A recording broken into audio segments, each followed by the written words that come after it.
I really appreciate you guys coming on. Great conversation. I know it was short, but let's see, good. The banger, 45 minutes straight. So let's get right back in to Egghead. Egghead is looking crazy. So, I don't even remember where I left off, but I'm pretty sure I left off right at the end of 64-ish. Yeah. So, I will go back here. I hope everyone's doing well. Yeah, so we left off with the Straw Hats' new outfits, which they are very, very cool. They are very, very nice. I love these outfits. So yeah, we're going to move on to 1065 because this is great. This is amazing. And 1065 is another one of our colored cover panels. And as we just learned, these are kind of where... So these ones, like these official ones, are kind of where our OP Scans group get the colors from. Like that's where they get their ideas of what colors, who should be what color, blah blah blah, stuff like that. So on this cover page, we see Uta and Luffy with their outfits from One Piece film Red. It's very, very cool. I watched the movie. I have a whole we have a whole review on it on Spotify. You can go check it out. Like the week, I think the Sunday after we watched it. So it's fresh on our memory. Like we knew what was going on. It was really good. If you haven't watched it, I don't know if I'd recommend you watch it because it is mainly a musical. There are some really, really good songs and some really, really cool fight scenes. But would I pay another $15 to go watch it? Not in Japanese this time. I think I'd want to go watch it in English just to get a different experience. So yes, here's another one of the panels that they were talking about. So this is one where they'll get the colors, and this is where they get the colors for Luffy's Gear 5, Shanks, Uta, you got Kobe. These are all the characters from One Piece film Red, and they got some of the colors from there. So very, very cool. So in 1065, the title of the chapter is The Six Faces of Vegapunk. So that's where we're gonna learn about more of the Vegapunks, I guess. So we see that Brook and Zoro are going to stay on the Sunny because of whatever reason. Somebody always has to stay. So that giant egg dome that we saw is actually labeled Punk Records. Very, very cool. Punk Records. So with Zoro and Brook on the Sunny, the Caribou is left there. So Caribou is still there. He hasn't dipped. And they're kind of shooting the shit and making it like, haha, you should be thankful that we haven't like killed you. Basically. You can leave if you would like. Like, I don't think they're going to hold them captive. And they also say that, Zoro says that he appreciates that Caribou helped out Luffy. He does appreciate that. And I think that it's true. Like, Zoro is appreciative of that fact. So now we're going to jump over into the Labosphere. It's not called the Labosphere. I'm just calling it that. The Vegapunk Lab. So there's like an escalator, and because these Straw Hats are pirates from like a non-technology age, this looks very, very cool to them. And I can agree. They're very excited. Usopp and Nami are very, very cool. They're walking around with Lilith, and then they come to a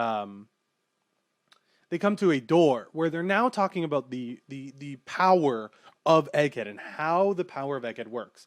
So the power in Egghead is fire, is combustion, very similarly to our real world, where we would have coal power, gasoline power, any type of power that relies on a combustion reaction. And Lilith is wondering if there could be such thing as an eternal flame, which is crazy, because Frankie remarks like it would be like a sun, like you're trying to create a sun, which is what our real world is trying to do today. Like these last few weeks, there was a machine in fucking Europe somewhere, like it's a giant machine particle accelerator that it's trying to do nuclear fission, get more energy out than they put in, and like that's a sun. Like we are like Vegapunk's trying to make a son, our real world is trying to make a son. And then Nami, being the awesome girl that she is, she remarks like, doesn't that like take up natural resources and just literally burn them? So you're like destroying your planet? Yes, yes, yes, yes, yes, we are. So Lilith walks through the wall and they're all surprised, and Sanji kind of follows through, and all the Straw Hats and Nami's group follow them through. So Nami's group is looking like we got Sanji, Frankie, Nami, Usopp, and Robin. That's the group. So now they've entered into the Labosphere. So I'm gonna show this. Yes. So they have now entered into the Labosphere, and there's a voice in the back somewhere, like tinkering, like ting ting ting, bing ting ting. I'm Vegapunk Edison. There's another one. So yeah, they're walking and they come across what looks to be like a childlike Jimbei all of a sudden. And Jimbei has, white hair. They're childlike. Seems like there's like a flame behind them, some black wings, and like I don't have the colored panel, but I know this from the future. They have darker skin tones. So that's the Jimbei I'm talking about right there, right in the middle of that circle. Jimbei is a pacifista. So Seraphim '04 is labeled on top of the young Jimbei, or child Jimbei, whatever you want to call it. Seraphim '04. And if you look at the top, 98%. So it may not be fully completed yet. I'm not too sure. But the Straw Hats are making the remark like, look, it's Jimbei. But then Jimbei, the child Jimbei, just instantly starts to attack them and uses a move. And that's when Frankie makes a remark like, oh, he's a pacifista. So it's pacifista tech almost. And this is very exciting for a time for One Piece. I'm very excited about this. Usopp is fair to make the remark of this was all one big trap, right? Like they all were brought into the Labosphere to get murked off by whatever crazy invention Vegapunk had, and it seems to be a child's Jimbei. So Nami heads over to start doing an attack, and the Seraphim Jimbei, dives into the ground. And we have seen this once before.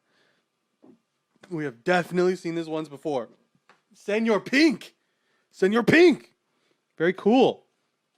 And Nami still has Zeus in the baton, but Zeus is like, hey, should I come out? Nope, stay in. So Jimbei, the child Jimbei, let's call him Sarah Jim for now until we get the real name. So Sarah Jim, oh, you can only hear me in your right ear. Uh-oh. Let me fix that. Properties. Downmix to mono. I think that's what I have to do. Okay, wait. I hope this has worked. Please let me know if this audio has helped. Because it's hard for me to tell. Oh, it sounds good now? Okay, so then that means for our entire interview, I'm only coming out of the right ear, but that's fine. I should be able to fix it in post.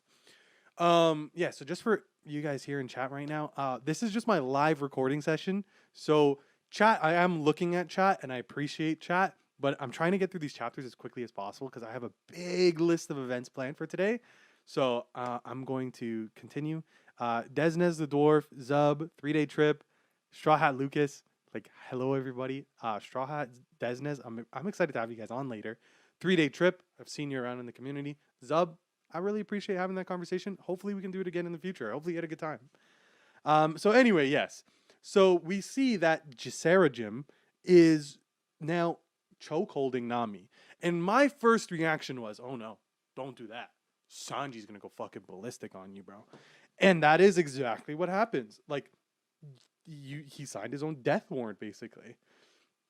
Oh yeah, 1079 is colored. I am going to use. I am using OP scans right now.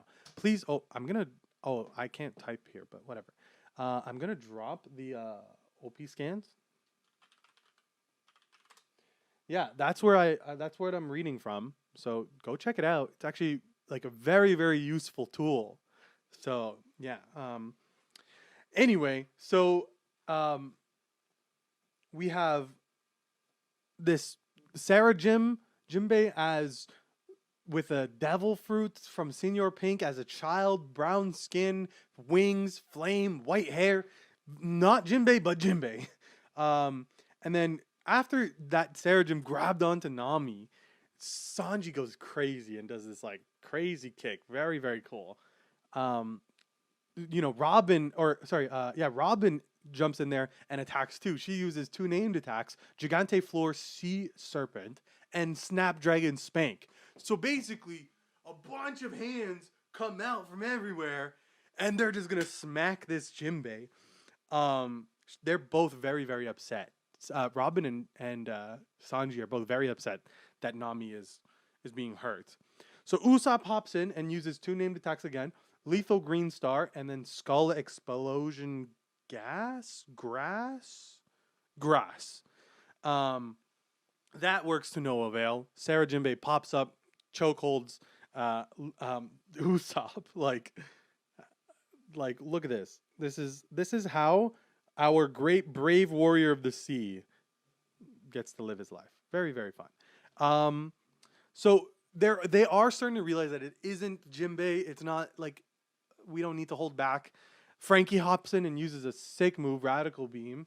And then you see like off to the side a tiny little robot mouse looking thing. And then finally we get the name of our Seraphim Jimbei. It is S Shark. So yeah, he's a Seraphim, maybe an upgrade from the Pacifistas. We're not too sure there. Yeah, and the little robot that we saw is also revealed finally. So the little sorry, I'm lost. So the little robot is actually finally revealed, because Frankie used that beam and it actually kind of hurt the Jimbei, the S Shark. Sorry. So yeah, we have Vegapunk 03 revealed as Dr. Vegapunk Edison with the surname Flare. And that's that little mouse thing I was talking to you about. Like it's a mouse robot, but it may be a suit with a human-like thing underneath, similar to Lilith. It could be just the robot with like a consciousness installed. I'm not sure how these things are working yet. This is kind of the area where I slowed down on reading. Yeah, so there's Vegapunk Flare and Vegapunk Flare / Edison is revealed, and Lilith is making remarks to that Vegapunk, like, "Hey, what is going on? You said to this. How much does one of those things cost? Are you crazy?" And then another one of our Vegapunks are revealed. We have Vegapunk, Dr. Vegapunk, Pythagoras. This guy. This is very cool because, once again, we don't know if it's a suit or a robot underneath. They got 5 fingers, but that doesn't mean nothing to us. And they have the tag of wisdom. So Pythagoras, the theorem, this mathematician, it's not really wisdom, that's knowledge. So I wonder if this guy is that bridge between knowledge and wisdom. He has both the knowledge and the wisdom that we speak of when we say, like, you want knowledge, or wisdom is greater than knowledge, like blah, blah, blah. So yeah, we continue on. This is the big chapter. So this is the big chapter. You have Edison sitting down writing, and then we kind of pan over to Bonnie the Glutton. She's still eating. She's getting really, really big.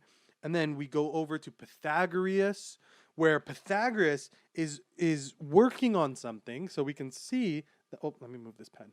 So we can see that they're doing something. But then, where would would it be? Oh, on this side. So right here, the Pythagoras is like jumping out of its own suit, and it's like a tiny little ball, which is very cool. Um, and he's making the remark that they can't go to the bathroom for themselves. Oh, wait. Oh my gosh. I said Bonnie, not realizing that it wasn't a pan over to Bonnie. They were showing us a different freaking Vegapunk, but we don't know yet. It looks like Bonnie to me. It looks like Bonnie to me. I don't know what to tell you. It's got fat. She likes food. Like that's Bonnie. So this fat Bonnie-looking Vegapunk comes out the toilet all skinny again and just goes, that was good. And we get their name. So wow, I'm super hyped. I'm way too hyped for this stuff. But we get another Vegapunk 06 York, which not too sure what York would mean, or yoke, like YOLK, because I know how sometimes in Japanese, YOLK, YRK. What does York mean? I can only think of New York. And then flare, or not flare, sorry, desire. So she has the feeling or the concept of Vegapunk's desire within her birth consciousness. Like, I am very, very, very confused as to how these Vegapunks came to be. But now we see that York is just taking a nap. So it looks like their job is SDN. That's a cycle. The S, snack. D, dump. N, nap. Their job is to eat, sleep, and shit. That is their job. That kind of sucks, but it's also kind of beautiful. I would love to just have to do that and live an amazing life. And then right next to it, so once again, as I was saying earlier, these chapters are crazy because characters are being revealed. A very big wrench in our system of Vegapunk. It's Vegapunks, right? And we get Vegapunk 01, where they say, I'm Shaka, Dr. Vegapunk 01, with the title Shaka / Logic. So Shaka may mean something, but now I'm more so just going to assume that the names, so the surnames, we have Pythagoras, York, Shaka, Lilith, Edison. There was one more. I don't remember. The giant, the giant, the giant little girl. I forget her name, but those are all like surnames. And then I think the slash, logic, desire, flare, which could mean something like greed or obsession, something maybe like that. We have evil, logic, evil, all of those. Those are probably the essence, not probably, like those may be the essence in which Vegapunk, or the essence of Vegapunk that he took out. So he took out all of his logic, put it into Shaka. He took out all of his desire, put it into York. He took out all of his, what's the top one here? Took all of his wisdom and put it into Pythagoras. Took all of his flair, which I don't know what that means, but I'm going to assume something along the lines of greed, maybe obsession, maybe hyper focus, maybe creativity, like how far your mind can reach into the imagination, something like that maybe, because you seem like the tinkerer. So yeah, that's where I think the naming scheme came from. A question I would have is there still a Vegapunk? Later on, we learn that there is Vegapunk, but then I'm gonna get there, and I have another really, really good question. So, with the reveal of those 4 Vegapunks, we have all of our Vegapunks now, and the Frankie group is Frankie's very, very ecstatic over this because it's a new invention. Frankie's very excited. I'm surprised Usopp isn't excited as well, because to me, Usopp is an inventor as well. And then we are going to pan over to the Luffy group again. So it's Luffy, Bonnie, Chopper, and Jinbei. Luffy and Luffy's group come across a giant, ancient, rundown robot. Look at that. So it is from a civilization 900 years ago. 900 years ago. So that's before the Void Century is when this robot comes from. Right? Like, isn't the Void Century 800 years ago? And then there's a 100-year blank period.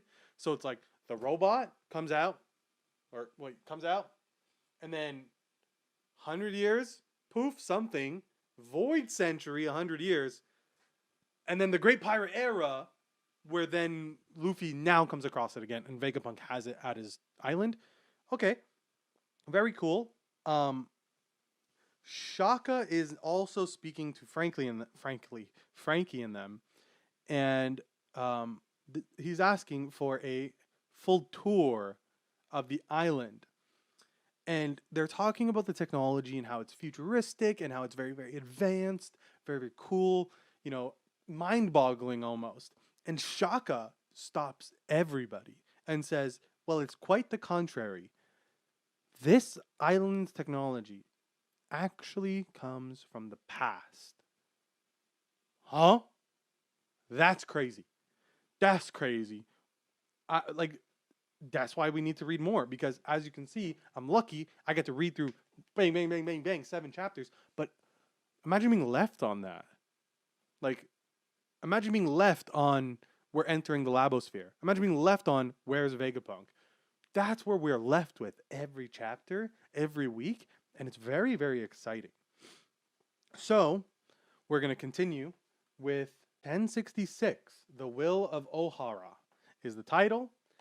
And the cover art. Here we go. So we have the Germa fleet moving away. I guess they're doing something. It's an emotionless excursion, and it's Germa's return home.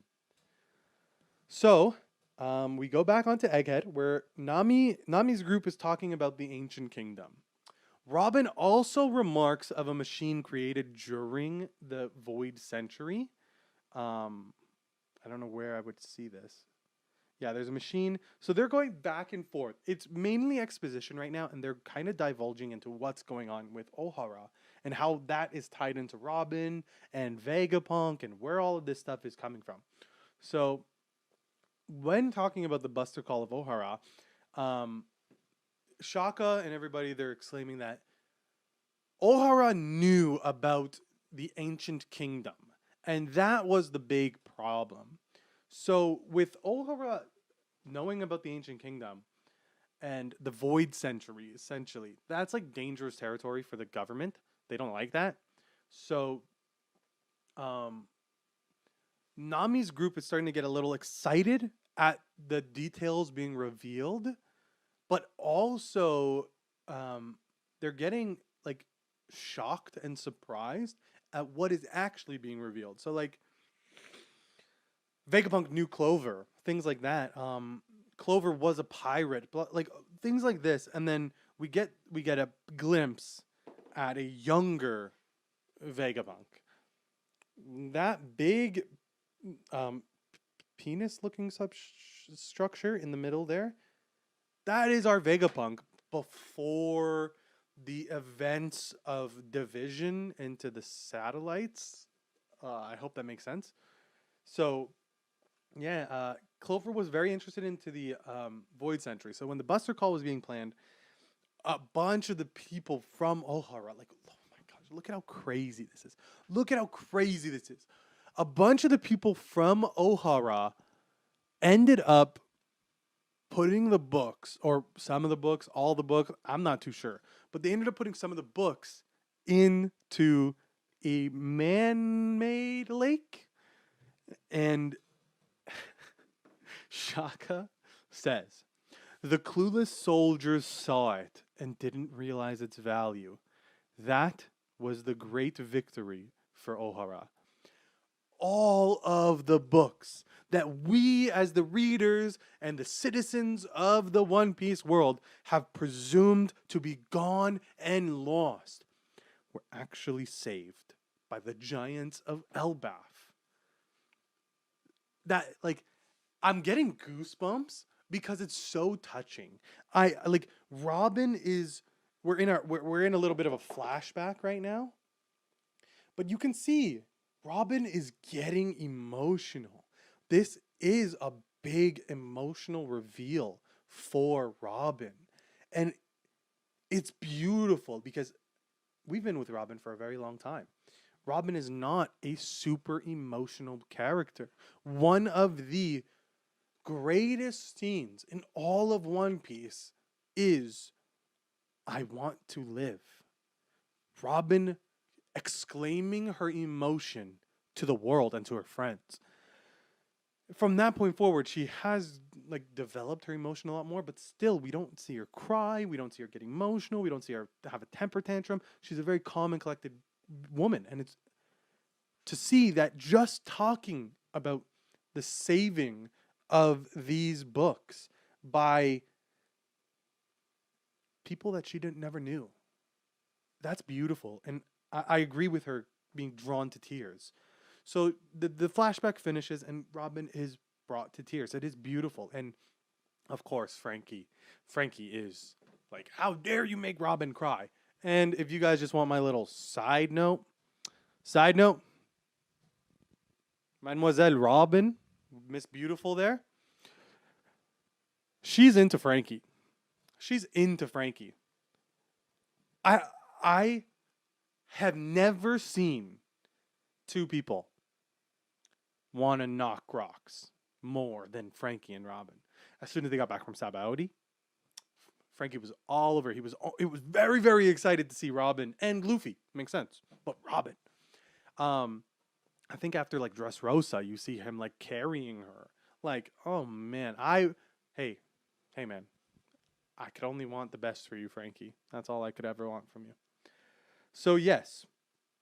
So we continue, and we're continuing into the Ohara incident. So this is still 1066. So I'm just going to go over the flashback very quickly because the flashback is spoken from the perspective of Shaka as Vegapunk, as, you know, like the actual original Vegapunk before the division of personalities or the satellite creation, right? And the reason why I think that we're seeing this conversation is because this conversation is probably the intellect that Vegapunk instilled into Shaka. That's why Shaka is the one giving us this exposition. And that's why he is the one that remembers it. Because these are the memories implanted into Shaka, sorry. So yes. So we have Shaka, and then we got Vegapunk, more Vegapunk, and then more Vegapunk. So in this flashback, we learned that Ohara was actually trying to expose the ancient kingdom. 22 years ago, so this flashback takes place 22 years ago, a few months after the Buster Call. We see that the giants of Elbaf, very, very cool again, the giants of Elbaf are seen carrying books from the lake to safety. And I'm going to presume on Elbaf. I don't think they say that it's on Elbaf, but I think it's a fair presumption to say that it's on Elbaf. So Vegapunk is also there with, like, these chapters are crazy. Vegapunk is also there with Dragon.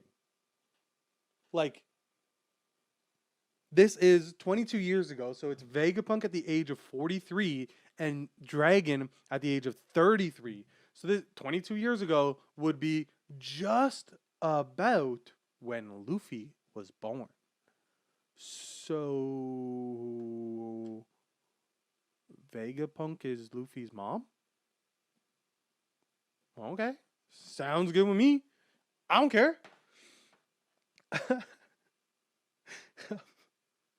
So the exposition continues, and Dragon and Vegapunk are talking about this incident, and Dragon wants to create a new, I don't know how to explain it, like a new Revolutionary Army-esque.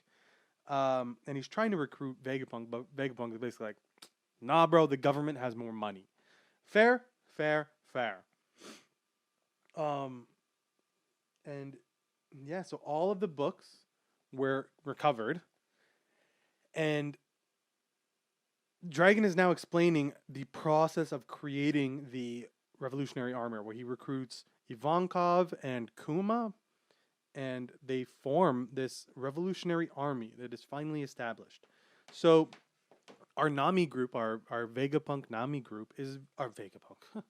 Our Straw Hat Nami group is pretty ecstatic about the idea that it's actually saved. That's a crazy reveal. I'm relieved as well. And they're talking about how Luffy's dad knows Vegapunk and how it's all like everybody's connected somehow. And they ask, where is all of these this knowledge stored? And he says the books of Ohara didn't fall into the government's hand. It's all inside my head for programming research. So Shaka and the Vegapunks have the ability to store tons and tons of data in their mind. Robin's very happy about this. She says that the giant that helped her was named Saul. Like they're sharing this moment together. And then like the shoes on Frankie's feet start moving, like they're all moving by themselves. And then we go back, we pan away from Nami's group and we go back to Luffy's group at the Egghead Fabrio Phase Scrapyard. Fabrio Phase? Fabrication Scrapyard, right? Like that's where all the scraps are. That's where that giant was, that giant robot that we saw. And he says, oh, so I see it's an automatic type. I guess Luffy's trying to figure out what's going on. They're yelling, hey, move, get up, start, open. And then it starts moving. And look at Luffy's face. So the robot starts moving. And you can kind of see, right? Oh, I can zoom in. I always forget I can zoom in. Look at this. Help me, please. I swear he says something corny, though. Doesn't he say something like Quasar? I don't know. Something like that. I may have heard that from somebody. But yeah, Vegapunk is stuck. And then they pull him out of the robot. And look at it. Oh, Vegapunk looks so cool. Not what I thought they would look like, but oh my gosh. This looks amazing. Dr. Vegapunk.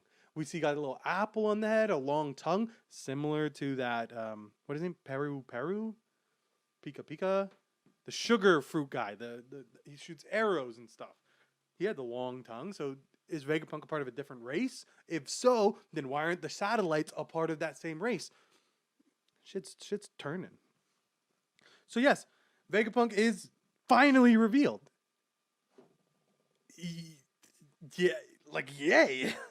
Bonnie, see, women. Oh, women. Why can't you just be excited that Vegapunk is here? Why you gotta start off and go, why I oughta? And yeah, so she's like, we gotta talk. We gotta talk. And then that's the end of that's the end of 1066. Yeah, that's the end. So I can show you, but I normally have like notes on all of the chapters. And 1067, I started reading, started taking down my notes. There's a lot of chapters, so I just didn't get to finish it off. So from here on forward, live audience, I'm going to be using this stuff later for my Spotify. So thank you. I appreciate you guys all being here. Okay, so thank you all for tuning in. This is the time of the stream where I now don't really know what's going on in the One Piece manga. 1067, I loosely read. Everything before this, I was paying attention weekly. And then everything after 1067, I was kind of just on One Piece talk. Like, it's kind of just whatever I would come across is what I would see. I wasn't reading all of the chapters. And if I was, I wasn't reading them in depthly. I know kind of what's going on, but the very fine, intricate details, I'm gonna have to read it and find out. So we start off with our cover page, where it is Caesar D Clown, or yeah, Caesar Clown, versus Judge from the Germa Double Six, with whatever Yanji and Bonji, whatever their names are. I never remember their names. Sitting in the background, they're fighting, and this is now titled Punk Records. So that Labosphere that was titled Punk Records, I guess we're gonna be going there. So we start off and Bonnie remarks that Bonnie remarks. So we start off right where we left off, and Bonnie remarks, "Hey, what happened to your head, bro? You got a bigger head. You got a way bigger head." And well, he's saying that because his head kept growing, he had to cut it, and we can see that is Vegapunk's head now, very very tiny. But then look over here, like you see, it should have kept going. It should have kept going, which is whoa. And then, you know, the last time Bonnie saw Vegapunk, so maybe at a young age, he had the head. So between Bonnie meeting Vegapunk the first time, or the last time, sorry, and then this time, that's when the Vegapunk satellites were created. So very interesting remark. It helps keep track of like a timeline of what is going on, how it's going on. Yeah, so he as in Vegapunk also tells us about how his head is so big, and it's actually a devil fruit. So the devil fruit is the brain fruit. I'm gonna guess it's a paramecia type devil fruit. The Nomi Nomi no Mi. Nomi Nomi no Mi. Brain fruit. Very cool. It basically allows him to have infinite storage. Infinite storage in his own mind. So that's crazy. Vegapunk's goal is to, or sorry, not Vegapunk's goal, sorry. Vegapunk's brain continues to grow. Oh, I just dropped my pen. But yeah, Vegapunk's brain continues to grow. He is a very cool looking character. I do like these a lot. These character models are starting to get more fun. It's starting to seem more like a cartoon again, especially with Luffy in Gear 5. Like, he has more cartoony aspects. And when I say cartoony, I mean more like Bugs Bunny, Roadrunner type stuff. So yes. And then the Vegapunk Records Lab is named Punk Records, which we learned earlier, and it is the main hub for all of the knowledge that Vegapunk has. So that like apple thing on top of his head is actually just an antenna to connect to the large brain that is Punk Records, or maybe inside Punk Records. Like, I don't know, but like Punk Records is what's actually housing Vegapunk's brain, therefore housing all of the knowledge that the brain has. And that antenna on his head and maybe the headphones on the satellites are what's allowing them to all communicate and have the same knowledge base. Not do the same stuff with that knowledge, but have the same like fundamental knowledge. It's like shared. So yes. So Vegapunk is asking how many of the satellites have they met? And we see that they've met 1, 2, 3, 4, 5, and 6. So all 6 of the Vegapunks, technically 7, have been introduced and met by one of our Straw Hats. So Jinbei and Luffy are kind of asking the same questions I am. Like, how is it possible that you all share a brain? but like connect to it wirelessly, like that's incomprehensible, is what he says. So yeah, he says it's basically a library that shoots off like Wi-Fi signals, and his brain and the antenna that they use is what's able to receive that data. So I'll show this because this seems like pretty interesting. Like this is kind of what he's kind of what he's talking about. Very cool, pretty interesting. Yeah, so he is trying to share the knowledge from his brain with everybody. So he's like creating the internet from his brain fruit. And that's crazy. So they're still talking, and Bonnie is clearly still very, very, very upset. And I understand being upset.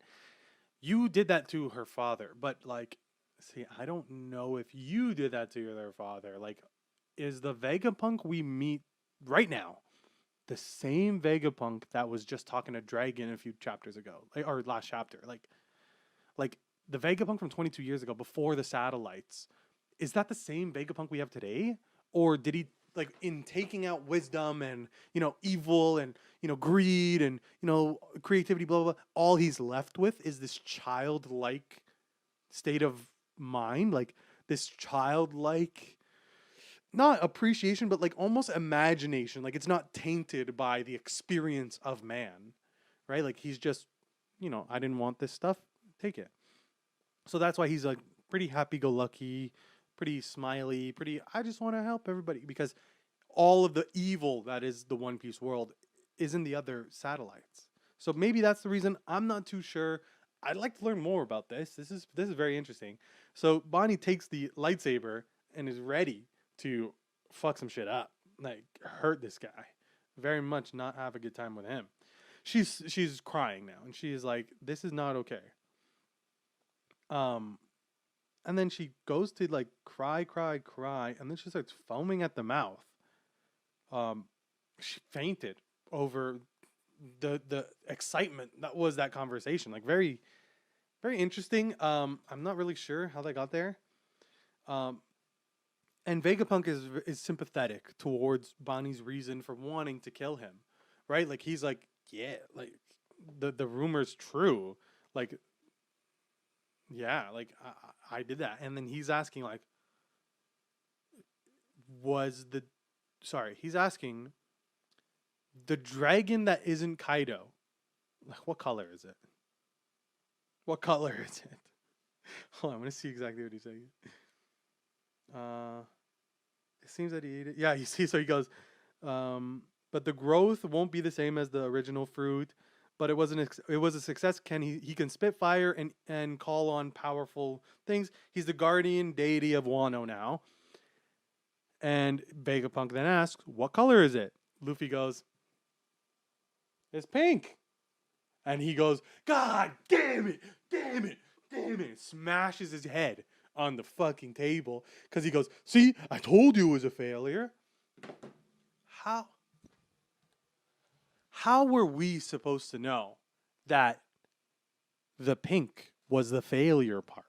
Like we all knew Vegapunk thought it was a failure, and realistically it could have been because the dragon was pink and not blue. But that's not a failure. Did you see Vegapunk's like creation? Do you see what Momo has become? Momo's the guardian dragon of Wano, alongside the deity Fox, protector of Wano. These characters are monsters, and you're upset because he's pink. Well, that's the perfectionist Dr. Vegapunk, clearly.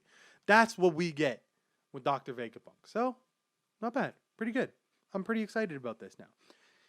The reason why I said something along the lines of like a childish like grasp of the world from like giving away all of that knowledge is in moments like this where he smashes his head on the floor and he's very, very vividly upset because of something as simple as a color. I don't see that being realistic if all the other aspects of the devil fruit were perfect or close to perfect, right? Like, possibly you are just a perfectionist, but maybe that perfectionist attitude can go. We don't need it. You're not perfect. But yes, so this robot that we were talking about, that we see, it's right here. The robot is from the past. The legendary metal giant that attacked Mary Jewel 200 years ago. What? So what? Okay, hear me out. So you have the robot being created 900 years ago. The war happening, or the void century happening 800 years ago. So the already 100 years old, the robot is. 800 years pass, or 800 years. 100 years pass, 700. 200 years after that, 500. So what? This robot has been active for 700 years. And then just stopped. What? It tried to climb the red line to Marijua 200 years ago. 200 years ago. That's not, like, realistically, that's not that long. The red line has been there for 200 years. This ancient city was somewhat still active 200. Like, there's a lot of lore dumping going on.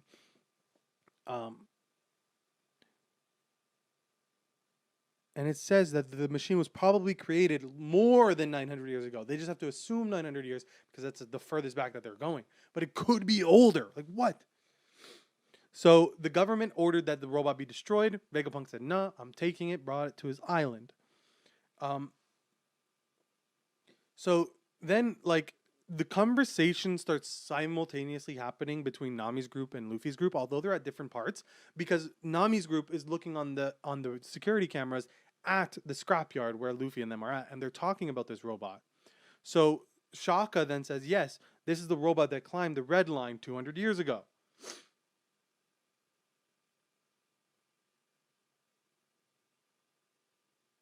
And whoa, Robin makes the remark, 200 years ago, that's the exact year when the discrimination against the fishmen started. So this could be all tied together. We could be coming into some type of dump about this. Yeah. So the Vega Force was created. We created the Vega Force and based everything we learned from it. Okay, yeah. So based on everything that they have, all the knowledge that they have, that's how they created the Vega Force, the satellites and everything like that. So pan back over to Nami and the group. Bonnie's on the floor. I wish I handed it over to her. So Vegapunk says something to Luffy. He says, "It's fated that you have come here. Can you do something for me? Can you take me off of Egghead?" Vegapunk is asking Yonko, Straw Hat Luffy, to take him off the island. And Borderline seems worried, like nervous. So that's interesting. And then we pan out to the harbor of Egghead. Sorry, the harbor. So the docking area. And we see all the sea beasts there once again, just like when the Straw Hats tried to show up. But now there is a new player, a new group added to the mix. We've got information that Jewelry Bonnie is headed to Egghead. She's an eyesore who repeatedly escaped. Next time we meet her, I'll definitely kill her.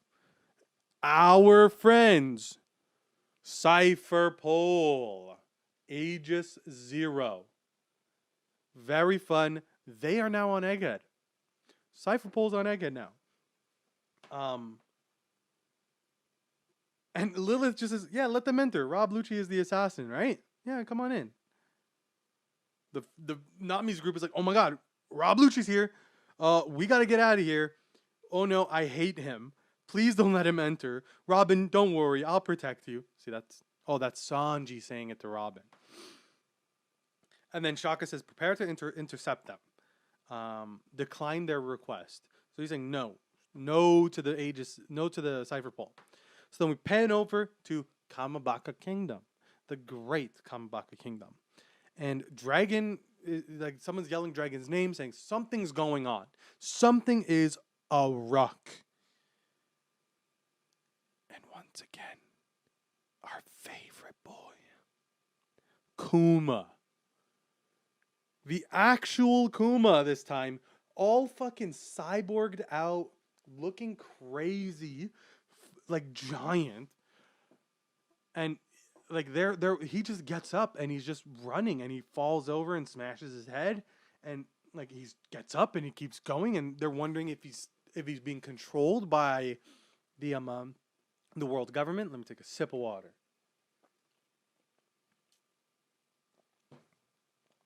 So Kuma is now here. And like he's running, and Dragon, like the most aggressive, I could say. The most aggressive I've ever seen Dragon. Right? What's the matter, Kuma? Where are you going? Just stay here. From now on, we battle as what? From now on, our battle as the Revolutionary Army will start. So Kuma, he's going somewhere. Dragon and Ivankov are gonna follow, but they're upset about it. And then that's it. 1067 is done. So